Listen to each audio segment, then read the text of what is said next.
हरे कृष्णा।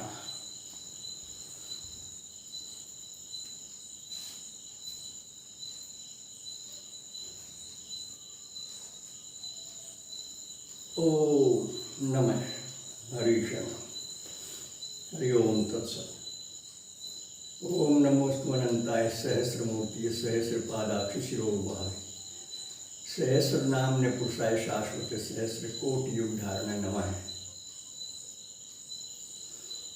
आओ प्यारे बहन भाइयों, प्यारी जीवात्माओं, प्यारे राजकुमारों, प्यारी राजकुमारियों, सुबह सुबह का समय कुछ आत्मा परमात्मा संबंधी चर्चा कर लें, जिससे हमारा भी और संपर्क में आने वालों का भी कल्याण हो। आज दिन गुरुवार है, जिसे बृहस्पतिवार, वीरवार और जुमेरात भी कहते हैं। आज लगते असोज की पड़वा तिथि है और विक्रमी संवत 2077, अंग्रेजी तारीख 3 सितंबर सन 2020। ये असोज महीने का पहला पखवाड़ा कृष्ण पक्ष पितृपक्ष माना जाता है। इसमें हम लोग अपने पूर्वजों के कुछ संस्मरण याद करते हैं और उनके प्रति कुछ दान करते हैं, जिनसे जहाँ भी वो हो उनकी जीवात्मा को शांति प्राप्त होती है। ये सनातन धर्म का सिद्धांत है और ये वेद उपनिषद प्रणीत है। परंतु विधि पूर्वक श्राद्ध करने से पितृगणों को अवश्य लाभ होता है, पर आज दुख के साथ कहना पड़ता है कि हम विधि भूल गए। मनमाने तरीके से श्राद्ध करते हैं, मनमाने तरीके से किया गया कोई भी काम न तो मन को संतुष्टि होती है और न ही पितृगणों को कोई विशेष लाभ होता है। तो इसलिए हर कार्य करने से पहले शास्त्र की सम्मति लें। श्रीमद् भगवद गीता में भगवान श्री कृष्ण ने श्रद्धात्रय विभाग योग 17वें अध्याय में स्पष्ट ही कहा है कि जिस काम के बारे में जानकारी नहीं है या कुछ संदेह हो तो शास्त्र की शरण लें, शास्त्र पढ़ें अथवा किसी मूर्धन्य विद्वान से जो मन वचन कर्म से एक हो, अनुभवी हो, निष्पक्ष हो, उसके बताए रास्ते से सभी कर्म करें तो निश्चित रूप से लाभ होता है। परंतु समय की गिरावट इस कदर है, खुद मेरे भी अनुभव में ये बात आई है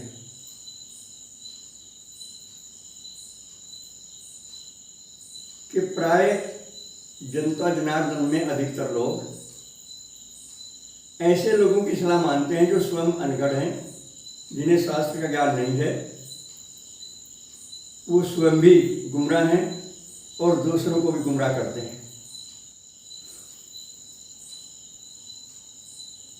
शास्त्रों में भी कई जगह आक्षेपक आ गए हैं, घुसपैठ हो गई है।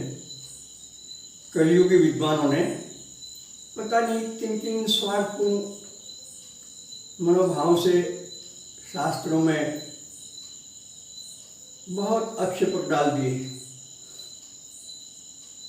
तो ऐसे समय में हमारा कर्तव्य बनता है कि हम अपने अंतर में बैठे प्रभु से संपर्क करें। इनसे संपर्क करने में बस एक ही शर्त है,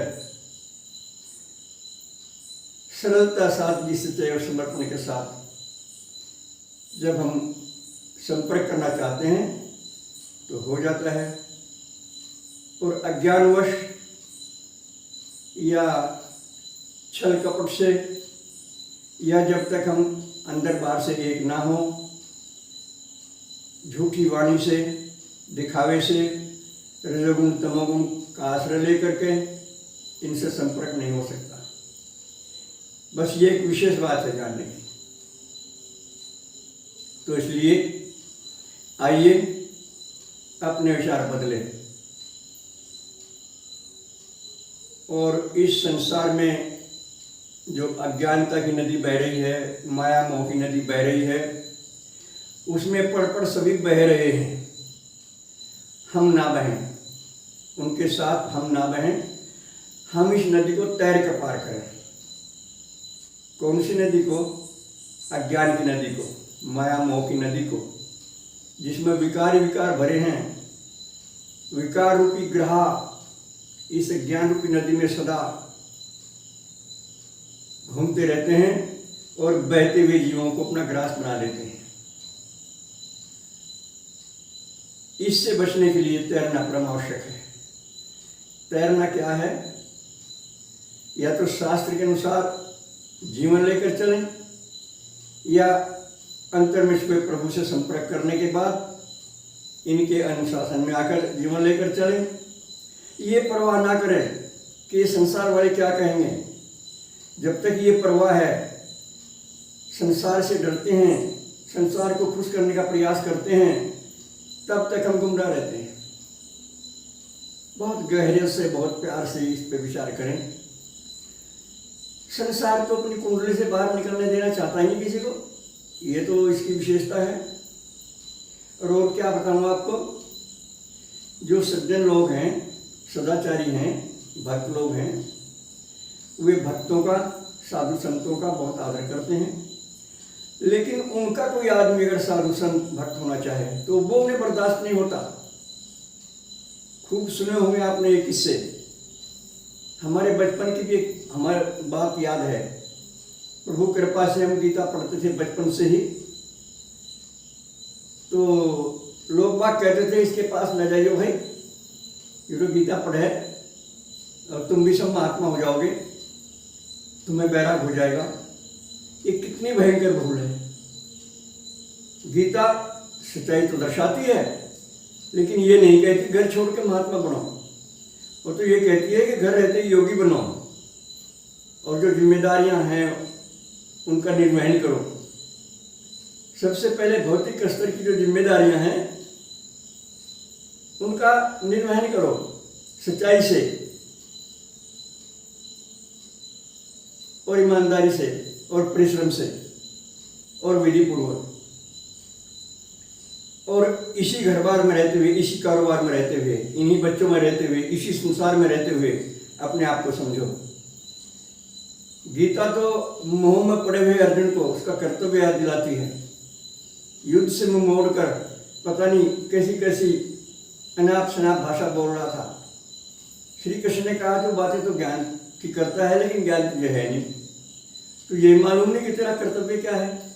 तू अक्षत्रिय है, युद्ध करना तेरा परम कर्तव्य है, और वो भी अधर्म के विरुद्ध। ऐसा युद्ध तो किसी किसी भाग्यवान क्षत्रिय को मिलता है। और तुझे ये मोह कहाँ से आया भाई? तो गीता तो मोह को दूर करती है, कर्तव्यनिष्ठ बनाती है, हमें हमारे फर्ज याद दिलाती है। और उसी गीता के प्रति हमारा कैसा भद्दा दृष्टिकोण है। और यदि हमारे घर परिवार में से कोई महात्मा बनना चाहे तो उसे रोके नहीं। अगर वो सच्चाई से परमात्मा की खोज के लिए कहीं जाना चाहता है, यात्रा करनी चाहता है, तो उसमें सहयोग कीजिए। वो आपका नहीं है। ये माया मोह है, मेरा भाई, मेरा बच्चा, मेरी पत्नी, मेरा परिवार, ये माया मोह की भाषा है। यहाँ कोई किसी का नहीं है। यहाँ तो अपने हिसाब किताब पूरा करने आ रहे सब। ऋण बंधु संसार है। कोई किसी का कर्ज चुकाने आता है, कोई अपना कर्जा लेने आता है। ये सच्चाई है। इस पर बहुत प्यार से गौर करें। इसलिए ममता मोह में ना पड़े और जो कर्तव्य भगवान ने हमारे बताए हैं, गीता आदि शास्त्र जो हमारे फर्ज बताते हैं, उनको समझें, जानें और हर कीमत पर अपना जीवन श्रीमद् भगवद गीता के अनुसार लेकर चलें। और घर में रहते ही योगी बने, भक्त बने, साधु बने, महात्मा बने। ज़रूरी नहीं है कि साधु महात्मा भक्त घर छोड़कर ही बनते हैं, बिल्कुल ज़रूरी नहीं है घर में रहते बनते हैं। बहुत प्रमाण है, आज भी जिंदा प्रमाण भी हैं और शास्त्र भरे पड़े हैं इन प्रमाणों से। तो इसलिए उठिए, जागिए, अपने आप को पहचानिए और सांसारिक बंधनों से मुक्त होने के लिए निष्काम कर्म करना सीखिए, जिसे गीता बहुत अच्छी तरह बताती है। सभी कुछ प्रभु का स्मरण कर करें, अपनापन हटाएं और फल की कोई इच्छा ना करें। जो भी काम हम करें वो प्रभु के लिए करें, निष्काम भाव से करें, कर्तव्य समझ कर करें। फल अच्छा है या मंदा है, घना है या थोड़ा, इसकी कोई परवाह ना करें। तो इसी जीवन में प्रभु दर्शन, आत्मदर्शन पूरी तरह संभव है। मनोबल ना गिराएं, आत्मविश्वास ना घटाएं, संपूर्ण आत्मविश्वास के साथ, मनोयोग के साथ अंतर में बैठे प्रभु से संपर्क करने का केवल मन बनाएं। और कई बार सलाह दी हमने आपको, दिन भर अपने कार्य, परिश्रम और ईमानदारी से और विधि पूर्वक करने के बाद शाम को सोते समय अंतर में बैठे प्रभु संपर्क करने का मन बनाएं और इन्हीं से पूछे, प्रभु हम कैसे मिलें आपसे। सच्ची लगन से पूछोगे तो खुद ब खुद अंतर से जवाब मिलेगा, क्योंकि इनकी विशेषता है, ये पग बिन चले, सुने बिन काना, कर बिन कर्म करें विधि नाना, रसना बिना सकल रस भोगी, बिन वाणी वक्ता बड़ी योगी। ये इनकी विशेषताएं हैं। तो इनकी कृपा का भूल कर भी दुरुपयोग ना करें, सदा सदुपयोग करें। कृपा का दुरुपयोग करने से इनसे दूरी बढ़ जाती है और आदमी विचलित हो जाता है। उसे धर्म अधर्म का ज्ञान नहीं रहता, पाप पुण्य का ज्ञान नहीं रहता, स्वार्थ परमार्थ को अलग अलग नहीं देख पाता, उस स्वार्थ में रख जाता है, कामनाओं में बंध जाता है, इच्छाएं छा जाती हैं उसके दिल दिमाग में। वो अपना स्वार्थ पूरा करने के लिए दूसरे के हितों का नुकसान करने से बाज नहीं आता। तो ये अच्छा रास्ता नहीं है जीने का, अच्छा रास्ता नहीं है ये। जीने का रास्ता वही है जो गीता के अनुसार है, जो अंतरात्मा के अनुसार है। सभी में अपने साथ जी, अपनी जैसी आत्मा मानकर सबके साथ यथा योग्य बर्ताव करना सीखें और अपने भी जीवन को और संपर्क में आने वालों को भी उच्च आदर्शों के साथ जिएं और अपने अनुभव साझा करें दूसरों से। विवेकवान समाज के सदस्य बने और दूसरों को बनाएं, सुघड़ भलाई लें, सुघड़ बुराई ना लें। सुघड़ भलाई उसे कहते हैं जिसमें कुछ विशेष परिश्रम ना हो और भलाई मिल जाए, और सुघड़ बुरा उसे कहते हैं जो बिना परिश्रम के बुराई मिल जाए। तो सुघड़ बुराई से बचें, सुघड़ भलाई लें। आपका कुछ खर्च नहीं होता सदस्यता लेने में और कुछ काम नहीं छूटता। जब वीडियो देखें तो उसे लाइक करें, सदस्यता लें और अपने इष्ट मित्रों में साझा करें। ये शुभ कर्म है, ये पुण्य कर्म है।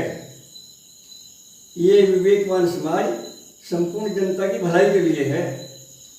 बहुत बार चर्चा आई है हमारे वीडियो में, तो इसको परखें, समझें और स्वार्थ से थोड़ा ऊपर उठकर परमार्थ को भी जीवन में जगह दें। आलस्य ना करें, प्रमाद ना करें। निश्चय ही कल्याण होता है, अपना भी और अपने संपर्क में आने वालों का भी। बस आज इतना ही। सर्वे भवन्तु सुखिनः, सर्वे सन्तु निरामया, सर्वे भद्राणि पश्यन्तु, मा कश्चित् दुर्भाग् भवेत्। हरि ओम तत्सत। हमारे फ़ोन नंबर हैं 7500 39 75 35, 96 900 54 725। ओम शुक्राय नमः। ये कई बार बता चुका हूँ आपको। संध्या पूजा करके उठें तो आसन को बाएं हाथ से उठाकर दाएं हाथ की अनामिका उंगली से पृथ्वी को छुएं, पक्की हो या कच्ची, और नीचे से ऊपर ओम शकराय नमः कह के अपने माथे पर तिलक करें। इसका ये विशेष लाभ है, जो पूजा आपने की है वो आपके पास सुरक्षित रहेगी, और जो ऐसा नहीं करते उसकी पूजा देवराज इंद्र के पास चली जाती है। सनातन धर्म के अनुसार, सनातन धर्म के ऋषि मुनियों के अनुसार ये उनका अनुभव है, और ये हमें शास्त्रों में पढ़ा है, उपनिषदों में पढ़ा हमने ये, तो इसका विशेष ध्यान रखें। धन्यवाद।